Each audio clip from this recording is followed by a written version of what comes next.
میری زندگی ہے تو، جہاں پر آپ کامیار اپنے آپ کو کمرے میں بند کر لیتا ہے، کسی سے نہ تو کوئی بات کرتا ہے اور نہ ہی وہ کسی کی کوئی بات سننا چاہتا ہے۔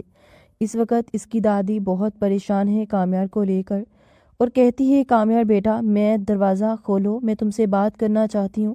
یہ بات سن کر دادی کو کہتا ہے کہ دادی آپ پلیز چلے جائیے، اس وقت مجھے کسی کے ساتھ بھی کوئی بات نہیں کرنی، آپ تو جانتی ہیں کہ میں اس وقت کس پوزیشن سے گزر رہا ہوں۔ یہ بات سن کر کہتی ہے کہ ہاں، یہ بات تمہیں بہت اچھے طریقے سے جانتی ہوں، لیکن کیا تمہیں اپنی دادی سے بھی بات نہیں کرنی؟ یہ بات سن کر کہتا ہے کہ دادو، آپ جانتی ہیں آپ کے علاوہ میرا اور کوئی بھی نہیں ہے۔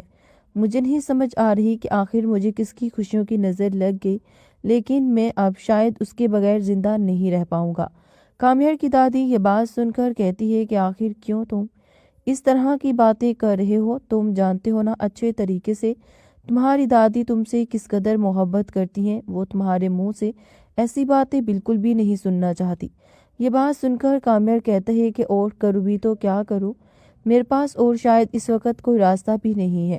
کامیار کی دادی اب پریشان تو ہوتی ہے اور کہتی ہے کہ ہاں جانتی ہوں بہت اچھے طریقے سے بیٹا، لیکن آئرہ کو میں خود جا کر بتاؤں گی، یہ تم دونوں کے درمیان صرف ایک غلط فہمی ہے، اس کے علاوہ اور کچھ بھی نہیں۔ وہ بہت سمجھدار بچی ہے اور وہ اس بات کو سمجھ بھی جائے گی۔ یہ بات سن کر کہتے ہیں کہ نہیں دادو، وہ سمجھدار ضرور ہے، لیکن جو فاریہ کر چکی ہے اس کے بعد کیسے یقین کرے گی؟ وہ کبھی بھی اس بات پر یقین نہیں کرے گی، میں جانتا ہوں بہت اچھے طریقے سے۔ دوسری طرف اب جیسے ہی فلک آئرہ کے روم میں آتی ہے تو دیکھتی ہے کہ اس نے اپنی حالت بگاڑ رکھی ہے اور وہ کافی زیادہ پریشان بھی ہے۔ فلک آئرہ سے کہتی ہے کہ آخر کیوں ابھی کچھ ثابت نہیں ہوا؟ کیا پتہ جو کچھ کامیار نے کہا وہ سب سچ ہو، کیا پتہ واقعی اس کی اتنی زیادہ حالت بری کرنے والی کوئی اور نہیں بلکہ فاریہ ہو۔ تم تو جانتی ہو اچھے طریقے سے کہ ہر وقت اس کے پیچھے پڑی رہتی تھی۔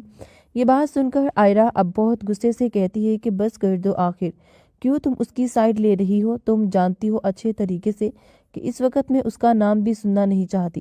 یہ بات سن کر یہاں پر فلک کہتی ہے کہ دیکھو اس وقت تم بہت غصے میں ہو، نو ڈاؤٹ جو کچھ تمہارے ساتھ ہوا وہ بالکل ٹھیک نہیں ہوا، لیکن اس وقت تمہیں اس وقت ریلیکس کرنا چاہیے اور ٹھنڈے دماغ سے سوچنا چاہیے۔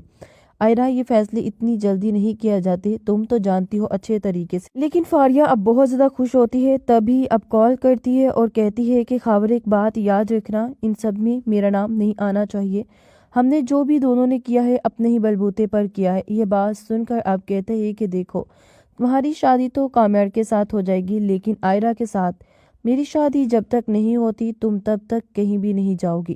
یہ بات سن کر اسے اب بہت زیادہ حیرت بھی ہے اور کہتی ہے کیا تمہارا دماغ ٹھیک ہے؟ تم کس طرح کی باتیں کر رہی ہو؟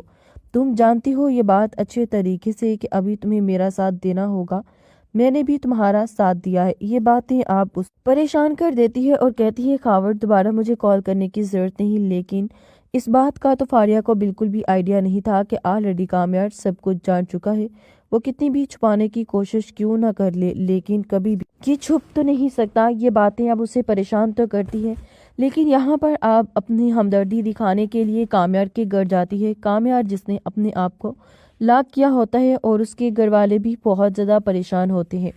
نفیسہ اب فاریہ سے کہتی ہے کہ بہت اچھا ہوا بیٹا، وہ تمہاری بات تو سن لے گا کہ تم آ گئی، وہ ہماری تو بات تک نہیں سن رہا۔ یہ بات سن کر کہتی ہے کہ آنٹی جو کچھ بھی کر چکی ہے آئرہ، اس کے بعد کیسے وہ نارمل ہو سکتا ہے؟ میں اسے خود باہر لے کر جاؤں گی اور اس کا موڈ تھوڑا نارمل ہو جائے گا اور سب ٹھیک ہو جائے گا، آپ کو پریشان ہونے کی بالکل بھی ضرورت نہیں ہے۔ یہ بات سن کر کہتی ہے کہ ہاں بیٹا، میں جانتی تھی بہت اچھے طریقے سے کہ تم ضرور سب ٹھیک کر دو گی، لیکن تم جانتی ہو نا اچھے طریقے سے کہ اس وقت کامیار بہت غصے میں ہے اور وہ تمہیں کچھ بول بھی سکتا ہے، تو پلیز تم مائنڈ مت کرنا۔ یہ بات سن کر کہتی ہے کہ ہاں یہ سب اس کے لیے بھی اتنا آسان نہ تھا اور نہ ہی اس کے لیے یہ سب کچھ برداشت کرنا۔ آئرہ اب یہی بات سوچتی ہے کامیار کس طرح اس سے اتنے بڑے بڑے محبت کے دعوے کرتا تھا، لیکن اب کامیار کو کیا ہوا جس نے اس کی زندگی کے بارے میں ایک دفعہ بھی نہیں سوچا؟ یہاں پر آخر وہ کرے بھی تو کیا کرے؟ اس کے پاس اب کوئی آپشن بھی نہیں تھا سوائے رونے دھونے کے، اور یہاں پر اب وہ پریشان تو بہت ہے، لیکن اس کے ماں باپ اس کی ہمت نہیں ٹوٹنے دیتے اور یہی کہتے ہیں کہ دیکھو آئرہ جو کچھ ہو چکا ہے اس کے لیے